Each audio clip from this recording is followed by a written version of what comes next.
राज्यातील नागरी भागातील तसेच प्रादेशिक योजनांमधील बिगर शेती वापर अनुज्ञेय क्षेत्रावरील जमिनींसाठी तुकडेबंदी कायदा रद्द करण्यात आला आहे।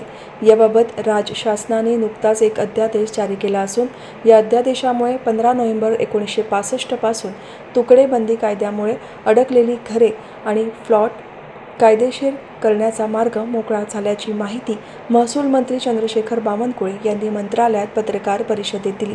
या निर्णयासंदर्भात अधिक माहिती देताना मंत्री बावनकुळे म्हणाले की या अध्यादेशानुसार 15 नोव्हेंबर 1965 ते 15 ऑक्टोबर 2024 या कालावधीत झालेल्या अशा तुकड्यांच्या खरेदी विक्री व्यवहारांना आता कोणतेही शुल्क न आकारता नियमित करण्यात येणार आहेत।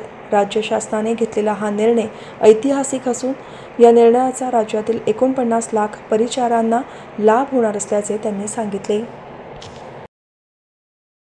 तुकडेबंदी कायदा रद्द करण्याचा निर्णय आम्ही घेतला। हे कुठल्या क्षेत्राला लागू होणार? तर PMRDA, NMRDA, MMRDA जेवढे नागरी क्षेत्र आहे, जेवढे राज्याचे ग्रोथ सेंटर्स आहे आणि रिजनल प्लॅनमध्ये महानगरपालिका, नगरपालिका, गावठाण क्षेत्राला लागून जे क्षेत्र रहिवासी दाखवलेलं आहे, या राज्यातल्या संपूर्ण रहिवासी क्षेत्राला आता तुकडेबंदी कायदा निरस्त झाला आहे आणि त्यामुळं या ठिकाणी एक मोठा दिलासा राज्याच्या जनतेला मिळाला आहे।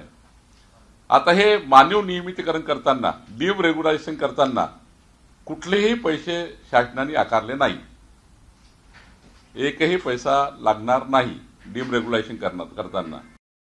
ते ज्यांनी प्लॉट घेतलेले आहे, ज्यांनी ज्या लेआउटमध्ये प्लॉट घेतले आहेत त्यांच्या सातबारावर आता नोंदणी होणार।